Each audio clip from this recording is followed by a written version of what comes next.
Hello guys, M W. Welcome to KTC classes. आज मैं आप लोगों को क्लास 10th के फिजिक्स विषय के अंतर्गत कुछ ऑब्जेक्टिव प्रश्न उत्तर कराएंगे। यह प्रश्न उत्तर प्रकाश के परावर्तन तथा अपवर्तन चैप्टर से संबंधित होंगे, जो आपके परीक्षा के दृष्टिकोण से काफ़ी महत्वपूर्ण होंगे। तो आप लोग चारों ऑप्शन को ध्यान से देखेंगे और इसका सही जवाब देंगे। तो आपका पहला प्रश्न है, क्वेश्चन नंबर फर्स्ट है, प्रकाश की किरण गमन करती है। तो आप लोगों को मैंने थ्योरी में बता चुका है कि प्रकाश की किरण एकदम सरल रेखा, सीधी रेखा में गमन करती है, तो इसीलिए इसका सही जवाब होगा ए। क्या होगा? ऑप्शन नंबर ए होगा। चलिए प्रश्न संख्या 2 देखिए क्या कहती है। प्रश्न संख्या 2 है, प्रकाश का वेग न्यूनतम होता है। तो बताइए आप लोग, चार ऑप्शन है आपके सामने। प्रकाश का वेग न्यूनतम कहाँ होती है? तो न्यूनतम पूछ रहा है यहाँ पर, तो आपको बता दिए हैं कि प्रकाश का वेग जो है अधिकतम निर्वात में होती है, उससे थोड़ा सा कम वायु में होता है, और उसके बाद फिर जल में, उसके बाद कम होता है कांच में। इस प्रकार इस प्रश्न का सही जवाब होगा यहाँ पर कांच में। तो प्रकाश का यहाँ पर जो वेग होगा सबसे कम कहाँ होगा? कांच में होगा, है कि नहीं। निर्वात में प्रकाश की वेग आप लोगों को हम बता चुके हैं 3 × 10⁸ मीटर प्रति सेकेंड होती है। इससे थोड़ा कम वायु में, और फिर इससे कम होता है जल में। बता दिए हैं आप लोगों को 2 इंटू जल में होता है प्रकाश का वेग, बता दिए हैं आप लोगों को 2.25 होता है। 2 × 2 5 × 10⁸ मीटर प्रति सेकंड होता है, और जबकि कांच में होता है 2 × 10⁸ मीटर प्रति सेकंड। इस प्रकार यहाँ पर सबसे कम वेग का इसमें हो जाएगा, कांच में हो जाएगा। चलिए प्रश्न संख्या 3 क्या कहता है। प्रश्न संख्या 3 कह रहा है, मोटर गाड़ी के चालक के सामने लगा रहता है। हाँ, तो देखिए चार ऑप्शन आपके सामने है। मोटर गाड़ी के सामने कौन सा दर्पण लगा रहता है? तो ये हो जाएगा, इसका सही उत्तर हो जाएगा उत्तल दर्पण, क्योंकि आप लोग जानते हैं उत्तल दर्पण को हम लोग साइड मिरर भी कहते हैं। थ्योरी में मैंने इसे बहुत अच्छा से बताया है, इसलिए इसका इस्तेमाल करते हैं उत्तल दर्पण का, क्योंकि उत्तल दर्पण हमेशा वस्तु का छोटा और सीधा प्रतिबिंब बनाता है, जिससे ड्राइवर अपने से पीछे की सारी गाड़ी अर्थात सारी वस्तु को आराम से देख सके। इसलिए मोटर गाड़ी के चालक के सामने उत्तल दर्पण लगा रहा था, इसे साइड मिरर भी कहते हैं। तो चलिए आपका क्वेश्चन नंबर तीसरा देखिए क्या कह रहा है। हाँ, क्वेश्चन नंबर 3 कह रहा है, मोटर कार के हेडलाइट में किसका प्रयोग होता है? तो आपके सामने 4 ऑप्शन है। हाँ, तो 4 ऑप्शन को देखिए, दीजिए जवाब दीजिए। तो आपका सही जवाब होगा मोटर कार के हेडलाइट में अवतल दर्पण का प्रयोग करते हैं, क्योंकि अवतल दर्पण प्रकाश की सभी किरणों को सड़क पर एकदम समानांतर एक जैसे परावर्तित करता है। यहाँ पर एक बल्ब होता है, और ये रिफ्रैक्ट होकर के सारे किरणों को सड़क पर एक जैसा जो है समांतर ढंग से एक रंग प्रकाशित करता है, जिससे गाड़ी के हेडलाइट और सर्च लाइट में अवतल दर्पण का प्रयोग किया जाता है। चलिए प्रश्न संख्या 5 देखिए क्या कह रहा है।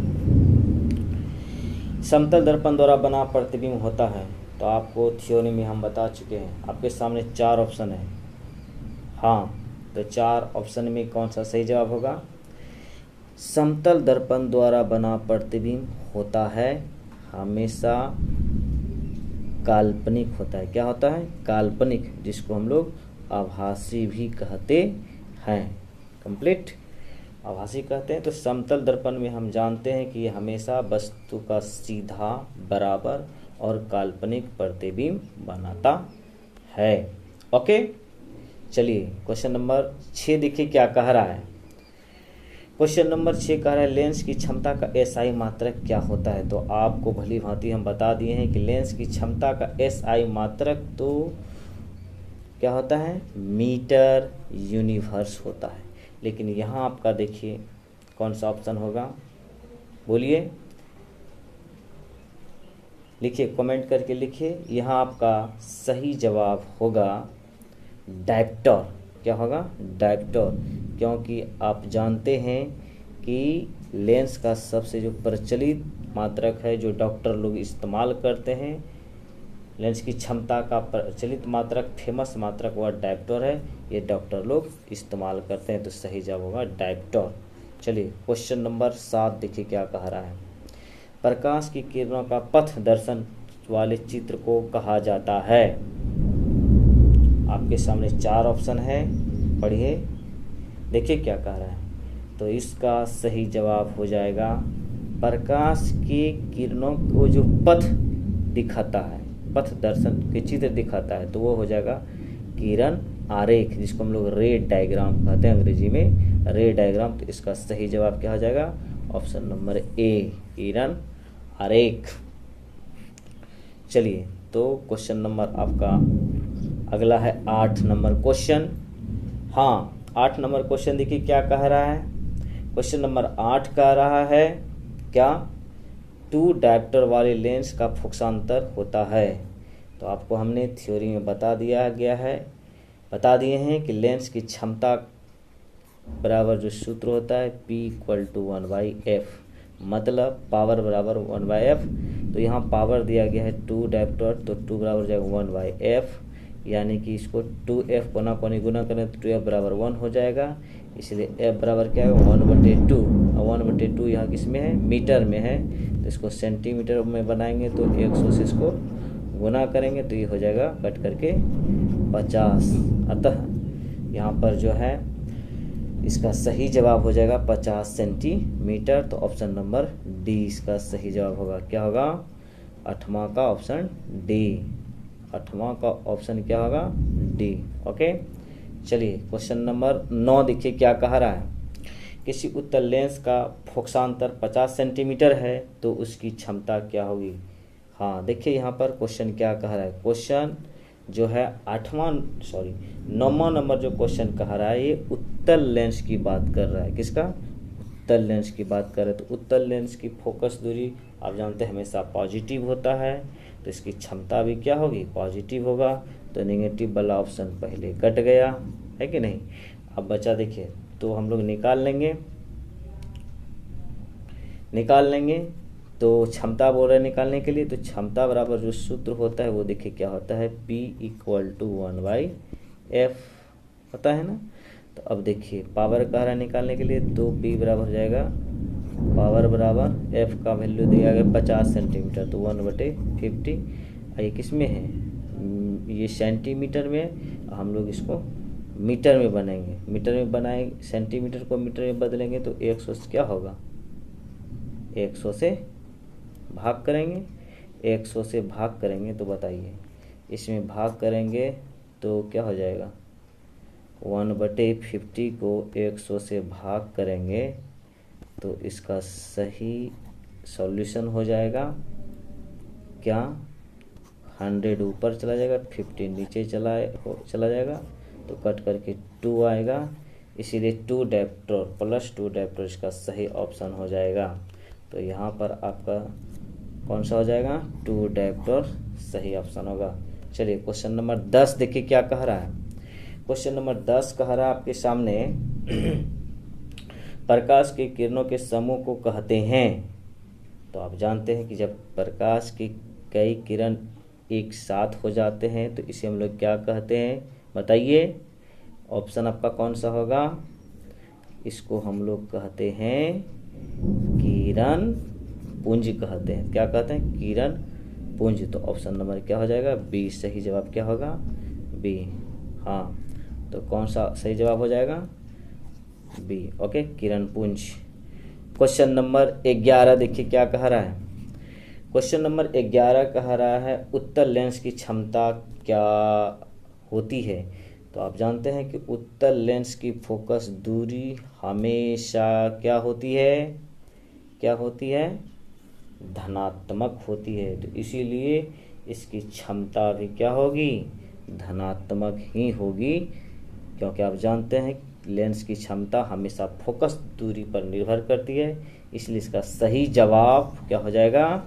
B number option. चलिए क्वेश्चन नंबर 12 देखिए क्या कह रहा है।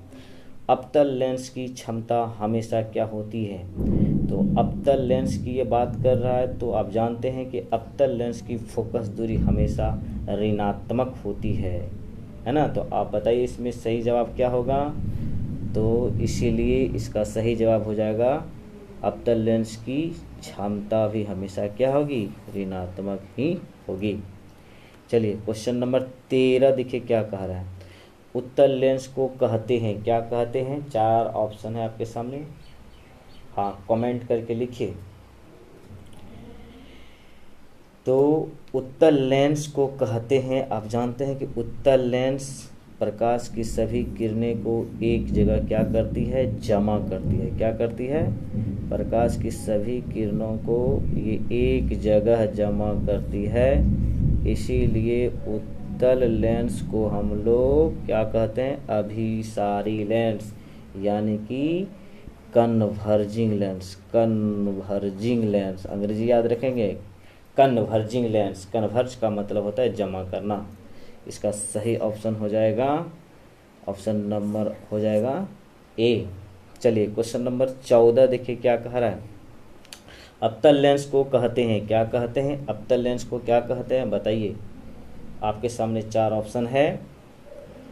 तो अवतल लेंस को हम लोग कहते हैं अभिसारी लेंस। ऑप्शन नंबर ए हो जाएगा, अभिसारी लेंस। क्यों? क्योंकि आप जानते हैं अवतल लेंस प्रकाश की किरणें को फैलाने का काम करती है। ये इस तरह प्रकाश की किरणें को क्या करती है? फैलाने का काम करती है। इस तरह से प्रकाश की किरणें को ये फैलाने का काम करती है। तो अंग्रेजी में इसको बोलते हैं हम लोग डाइवर्जिंग लेंस। क्या बोलते हैं? Diverging lens. डाइवर्ज का मतलब होता है फैलाना। हाँ, डाइवर्जिंग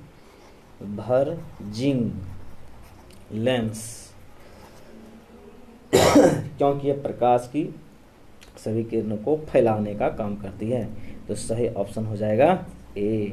क्या हो जाएगा? ए। ओके, ए हो जाएगा। क्वेश्चन नंबर 15 देखिए, और आज का ये अंतिम प्रश्न होगा। निम्नलिखित में से कौन सा पदार्थ लेंस बनाने के लिए उपयुक्त नहीं किया जा सकता, यानी कौन सा लेंस बनाने में काम नहीं आता है। आपको थ्योरी में बताया जा चुका है। आपके सामने ऑप्शन है, बताइए। तो सही ऑप्शन होगा इसमें क्या होगा? मिट्टी। आप मिट्टी से लेंस नहीं बना सकते। कांच से बनता है लेंस। कांच,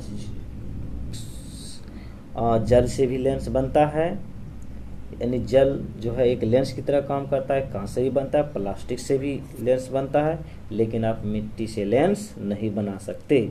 इसलिए इसका सही जवाब क्या हो जाएगा? 15 का ऑप्शन नंबर डी। क्या होगा? डी। तो आप ध्यान देंगे, 15 का सही ऑप्शन हो जाएगा डी। तो आज स्टूडेंट आपको 15 प्रश्न कराया गया। तो आप लोग बताएंगे कि 15 में आपका कितना सही हुआ। और स्टूडेंट से रिक्वेस्ट है कि अभी तक आपने चैनल को सब्सक्राइब नहीं किया है तो चैनल को सब्सक्राइब कर लें लाल बटन दबा करके, और घंटा को ही दबा दें, ताकि जितना भी वीडियो अपलोड होगा आपको सबसे पहले नोटिफिकेशन आते रहेगा। तो केटीसी क्लासेस का जो चैनल है उसको निश्चित रूप से आप सब्सक्राइब कर लेंगे, और अपने फ्रेंड को भी वीडियो शेयर करेंगे। इसी के साथ अगले क्लास मिलते हैं। जय हिंद, जय भारत।